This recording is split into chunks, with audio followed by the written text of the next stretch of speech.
আসসালামু আলাইকুম, স্বাগত জানাচ্ছি আরটিভির মধ্যাহ্নের সংবাদে। আপনাদের সঙ্গে আছি আমি সিনথিয়া রহমান। প্রধানমন্ত্রীর আলোচনার আহ্বানের পরও সরকার পদত্যাগের এক দফা দাবিতে আজ দেশব্যাপী অসহযোগ কর্মসূচি ঘোষণা করে বৈষম্য বিরোধী ছাত্র আন্দোলন। তবে অফিস আদালত খুললেও যানবাহনের সংখ্যা কম। সতর্ক অবস্থানে রয়েছে আইন শৃঙ্খলা বাহিনী। গতকাল কেন্দ্রীয় শহীদ মিনার থেকে প্রধানমন্ত্রী শেখ হাসিনা পদত্যাগ না করা পর্যন্ত এই কর্মসূচি চালিয়ে যাওয়ার ঘোষণা দেওয়া হয়। এদিকে সরকার পদত্যাগের এক দফা দাবিতে দেশব্যাপী অসহযোগ কর্মসূচিতে বিভিন্ন জায়গায় সড়ক অবরোধ করে আন্দোলনকারীরা। রাজধানীর শাহবাগে দাবি আদায়ে জড়ো হয়ে নানা স্লোগান দেয় তারা। সেখানে আন্দোলনকারীদের সঙ্গে আওয়ামী লীগের নেতাকর্মীদের সংঘর্ষ হয়। এ সময় বঙ্গবন্ধু শেখ মুজিব মেডিকেল বিশ্ববিদ্যালয়ে হামলা হয়। বি ব্লকের সামনে ভাঙচুর করা হয় কয়েকটি গাড়ি ও মোটরসাইকেল। আগুন দিতেও দেখা যায় কাউকে। এছাড়া রাজধানীর সায়েন্স ল্যাব মোড়েও অবস্থান নিয়েছে আন্দোলনকারীরা। ঢাকা চট্টগ্রাম মহাসড়কের যাত্রাবাড়ি সাইনবোর্ড এলাকায় অসহযোগের সমর্থনে মিছিল বের করে শিক্ষার্থীরা।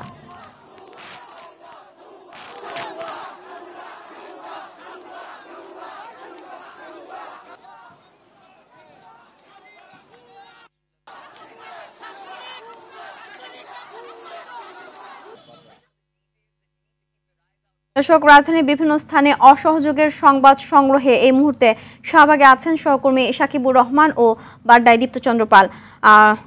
সবশেষ পরিস্থিতি জেনে নেব তাদের কাছ থেকে। প্রথমে যুক্ত হচ্ছেন সাকিব। বঙ্গবন্ধু শেখ মুজিব মেডিকেলে হামলার কথাও শুনেছি, এখন কি অবস্থা সেখানে জানাবেন?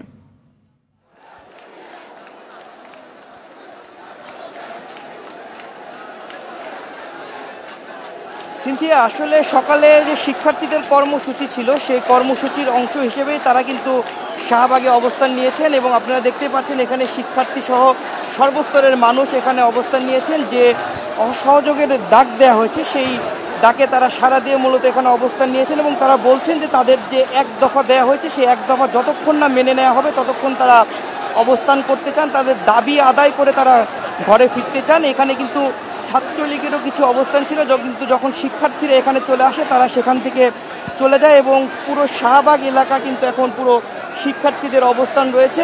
বিভিন্ন জায়গা থেকে তারা ছোট ছোট মিছিল নিয়ে, বড় বড় মিছিল নিয়ে তারা এখানে আসছেন এবং তারা তাদের অবস্থানের কথা জানাচ্ছেন। স্লোগানে স্লোগানে মাতিয়ে রেখেছেন পুরো শাহবাগ এলাকা এবং এখানে আমরা শিক্ষার্থীদের সঙ্গে কথা বলেছি, তারা বলছেন যে আসলে তাদের যে দাবি সেই দাবিগুলো মেনে নিতে হবে, দাবি না মানা পর্যন্তই তারা অবস্থান নেবেন।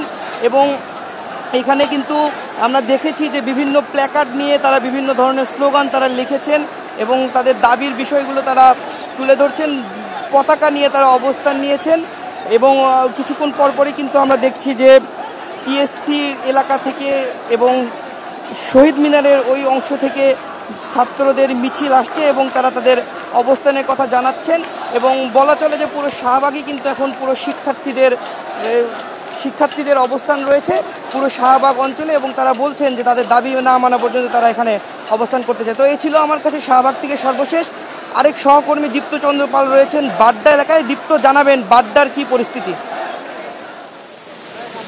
আমাদের বাড্ডায় আমরা এখন রয়েছি উত্তর বাড্ডায়। উত্তর বাড্ডার অবস্থা কিন্তু পুরোপুরি শাহবাগের বিপরীত। আমরা দেখেছি যে এখানে কিন্তু সকাল থেকেই কোনো ছাত্রকে আন্দোলন নিয়ে আমরা অবস্থান করতে দেখিনি। আমি বাড্ডা, রামপুরা, ব্র্যাক ইউনিভার্সিটি, বিটিভি ভবনের সামনে সহ এই পুরো এলাকায় কিন্তু আমরা দেখেছি কোনো আন্দোলনকারীদের দেখা যায়নি যারা অসহযোগ আন্দোলনের ডাক দিয়েছে। এবং একটু যদি পরিস্থিতি বলি, আপনি জানেন যে গতকাল শহীদ মিনারের সামনে থেকে কিন্তু তাদের যে আন্দোলনের কর্মসূচি আসে এক দফা আন্দোলন, সরকার পতনের যে আন্দোলনের তারা জানিয়েছেন এক দফা আন্দোলন, এবং সেই লক্ষ্যেই কিন্তু আজকে তারা ঢাকা সহ বিভিন্ন জায়গায় অসহযোগ আন্দোলন, বিক্ষোভ মিছিল করার সিদ্ধান্ত নিয়েছে। তো আমরা বাড্ডা এলাকায় কিন্তু এই সব কর্মকাণ্ড এখনো আমাদের চোখে পড়েনি। আমরা একটু যদি বাড্ডার পরিস্থিতি বলি, আমরা কিন্তু গণপরিবহনের খুবই অভাব দেখছি। সকাল থেকেই এখানে কিন্তু গণপরিবহন খুব একটা ছিল না। আমরা শুধু রিক্সা এবং ব্যক্তিগত যে যানবাহন সেই যানবাহনই চলাচল করছে। মানুষ কিন্তু অফিসগামী যারা মানুষ রয়েছে তারা কিন্তু দু একটা গণপরিবহন আসলেই সেখানে কিন্তু আসলে হুমড়ি খেয়ে পড়ছেন আসলে, যেহেতু গণপরিবহনের সংকট। পাশাপাশি যে আমরা যাত্রীদের সঙ্গে কথা বলেছি, গণপরিবহনের অভাবে কিন্তু তারা সিএনজি বা মোটর সাইকেলে করে যেতে বাধ্য হয়েছে। এবং আমরা দেখেছি এলাকার দোকানপাটগুলো, কয়েকটি দোকান আসলে খুলেছে এবং কিছু কিছু দোকান এখনো শাটার অর্ধেক নামিয়ে রেখেছে এবং প্রায় বলতে গেলে প্রায় সব দোকানই বন্ধ। কিছু কিছু দোকান আসলে খুলেছে। অসহযোগ আন্দোলনের তাদের যে কর্মসূচি ছিল যে শ্রমিকরা ঘরে থাকবে, অফিসে যেতে পারবে না, দোকানপাট বন্ধ থাকবে,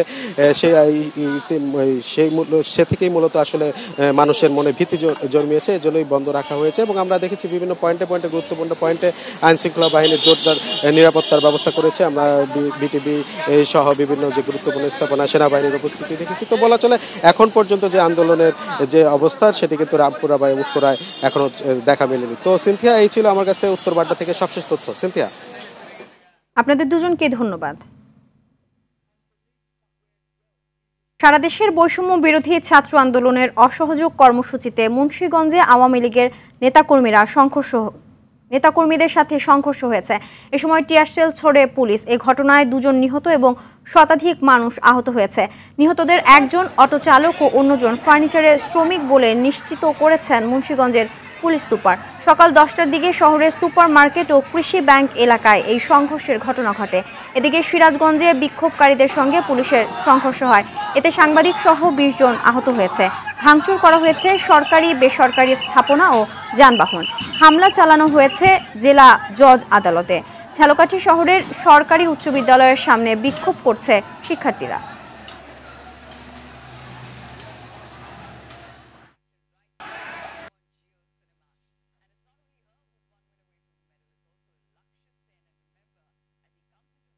দর্শক, মুন্সিগঞ্জে আন্দোলনকারী পুলিশ ও ছাত্রলীগের মধ্যে ব্যাপক ত্রিমুখী সংঘর্ষ হচ্ছে। এই বিষয়ে আরও জানাতে সেখান থেকে সরাসরি যুক্ত হচ্ছেন সহকর্মী শেখ মোহাম্মদ শিমুল। শিমুল, মুন্সিগঞ্জের সার্বিক পরিস্থিতি আমাদেরকে জানাবেন এবং অসহযোগ কর্মসূচিতে অফিস, আদালত ও ব্যবসা প্রতিষ্ঠান খোলা আছে কিনা, জনজীবনে কি প্রভাব পড়েছে জানতে চাই।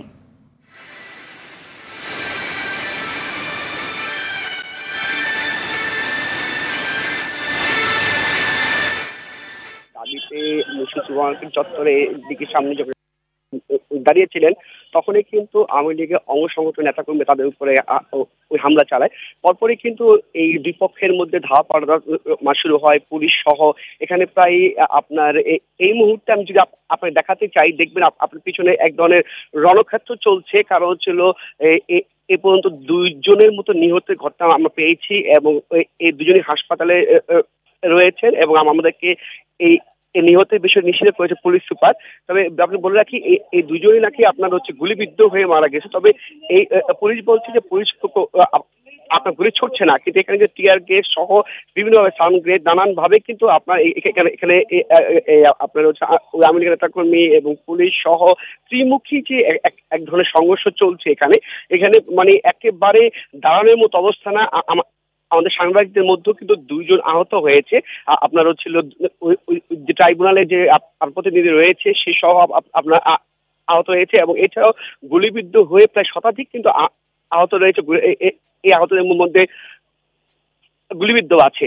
আপনি বলে রাখি যে এই মুহূর্তে মৌসুমী যে পরিস্থিতি বলতে অন্যান্য দোকানপাট ব্যবসা একদম বন্ধ রয়েছে। এখানে একদমই মানে থমথমে অবস্থা বলতে একেবারে রণক্ষেত্র চলছে।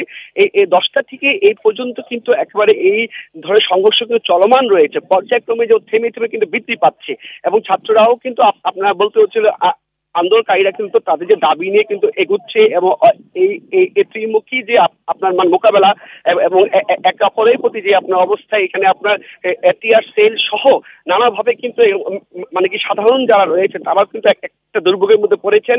বলে রাখি যে 2 জন মারা গিয়েছে তাদের মধ্যে কিন্তু একজন রয়েছে আপনার অটো চালক রয়েছে এবং আরেকজন রয়েছে হচ্ছিল ফার্নিচারের মানে শ্রমিক। তবে এই 2 জন সহ আরো যারা আহত হয়েছে তাদের মধ্যে কিন্তু আশঙ্কাজনক অবস্থায় রয়েছে। সব মিলিয়ে মুন্সিগঞ্জের পরিস্থিতি এই মুহূর্তে অত্যন্ত ভয়াবহ পরিস্থিতি চলছে। আমি বলে রাখি যে বর্তমান চিত্রতে আমাদের আসলে এই মুহূর্তে মুন্সিগঞ্জে যে এই চিত্র ধারণ করার মতো বাস্তবতাও কিন্তু এই মুহূর্তে একদমই নেই। আমরা খুব ঝুঁকির মধ্যে রয়েছি, কারণ তারা সাংবাদিকের উপরেও কিন্তু চড়া হচ্ছে, অর্থাৎ আমরাও কিন্তু নিরাপত্তার মধ্যে নেই। মানে আসলে না আপনার বিরোধ ধারণ করা যাচ্ছে না, নিউজ দেওয়া যাচ্ছে, নানাভাবে কিন্তু আমরা নিজেরাও কিন্তু নিরাপত্তাহীনতার মধ্যে ভুগছি। তাই এটি সবার শেষ কিন্তু। ধন্যবাদ। রাজধানীর বিভিন্ন এলাকায় শান্তি সমাবেশ ও মিছিল করেছে আওয়ামী লীগ। কৃষিবিদ ইনস্টিটিউটের সামনে শান্তি সমাবেশ থেকে কোটা আন্দোলনকে সরকার পতনের এক দফা আন্দোলনে পরিণত করার পেছনে কূটকৌশল করেছে বিএনপি জামায়াত বলে অভিযোগ করেছেন আওয়ামী লীগের সভাপতি মণ্ডলীর সদস্য ডক্টর আব্দুর রাজ্জাক। দলের যুগ্ম সাধারণ সম্পাদক আফম বাহাউদ্দিন নাসিম বলেন, কোটা আন্দোলনকে পুঁজি করে এক শ্রেণীর ধর্ম ব্যবসায়ী উশৃঙ্খল গোষ্ঠী সহিংসতা করছে। দেশকে ব্যর্থ রাষ্ট্রে পরিণত করতে চায় বিএনপি জামায়াত। ফার্মগেট, মিরপুর উত্তরা সহ বিভিন্ন স্থানে মিছিল করেছে নেতাকর্মীরা। কোটা আন্দোলনে যারা জড়িত হয়েছিলেন 2018 সালেই তাদেরকে কিন্তু সমর্থন দিয়েছে এবং বিনা বাক্য ব্যয়ে কোনো ধরনের সংঘাত এড়িয়েই কিন্তু সেদিন 2018 সালে কোটায় মেধাবীদের সর্বাধিক অংশগ্রহণের সুযোগ দিয়েছে। চট্টগ্রামের শিক্ষামন্ত্রীর বাসভবন, এমপি মহিউদ্দিন বাচ্চু মেয়রের বাসভবনে হামলার পর থমথমে পরিস্থিতি বিরাজ করছে নগর জুড়ে। একই সময়ে বিএনপি স্থায়ী কমিটির সদস্য মোহাম্মদ আমির খসরু মাহমুদ চৌধুরী ও নগর বিএনপির সাবেক সভাপতি ডক্টর শাহাদাতের বাসায়ও হামলা হয়েছে।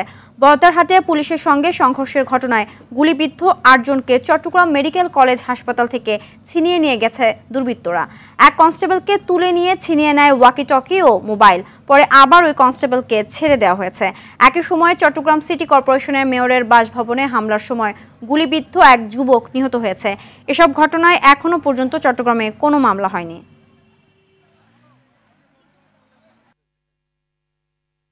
আর রক্তপাত না ঘটিয়ে প্রধানমন্ত্রীকে পদত্যাগ করার দাবি জানিয়েছেন বিএনপি মহাসচিব মির্জা ফখরুল ইসলাম আলমগীর। এ সময় তিনি বলেন, ছাত্র জনতার সরকার পতনের এক দফা দাবিতে একাত্মতা প্রকাশ করছে বিএনপি। তাদের কাতারে সকল নেতাকর্মীদের যোগ দেওয়ার আহ্বানও জানান বিএনপি মহাসচিব মির্জা ফখরুল ইসলাম আলমগীর। তিনি বলেন, আওয়ামী লীগ ত্রাসের রাজত্ব সৃষ্টি করে জনগণের দাবি উপেক্ষা করে ছাত্র জনতার উপর হামলা চালিয়ে দেশকে অন্ধকারের দিকে ঠেলে দিচ্ছে। চলমান পরিস্থিতি নিয়ে গুলশান বিএনপি চেয়ারপারসনের রাজনৈতিক কার্যালয়ে সংবাদ সম্মেলনে দলের মহাসচিব মির্জা ফখরুল ইসলাম আলমগীরের এসব কথা বলেন।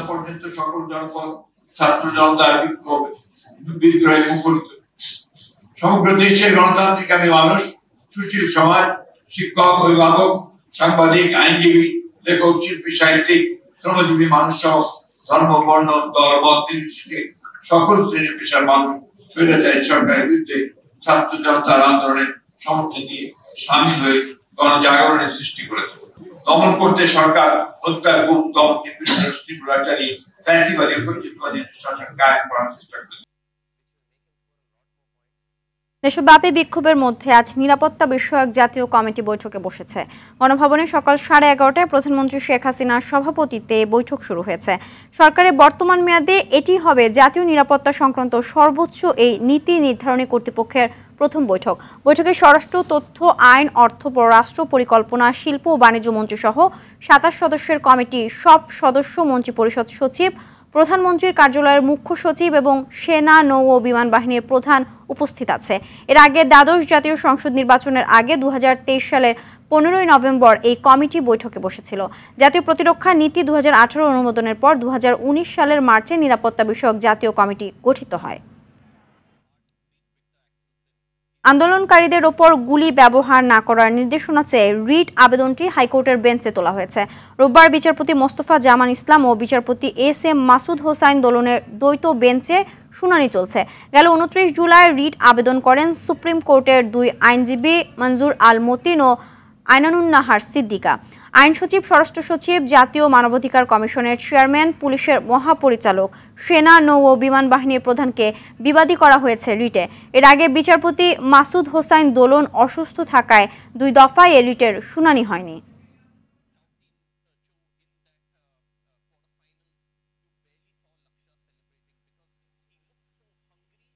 মধ্যাহ্নের সংবাদ এ পর্যন্তই। সবশেষ সংবাদ জানতে যে কোনো মোবাইল ফোন থেকে 24141 নম্বরে ডায়াল করুন। দুপুরের সংবাদ 2:45টায় দেখার আমন্ত্রণ রইল। ধন্যবাদ সবাইকে।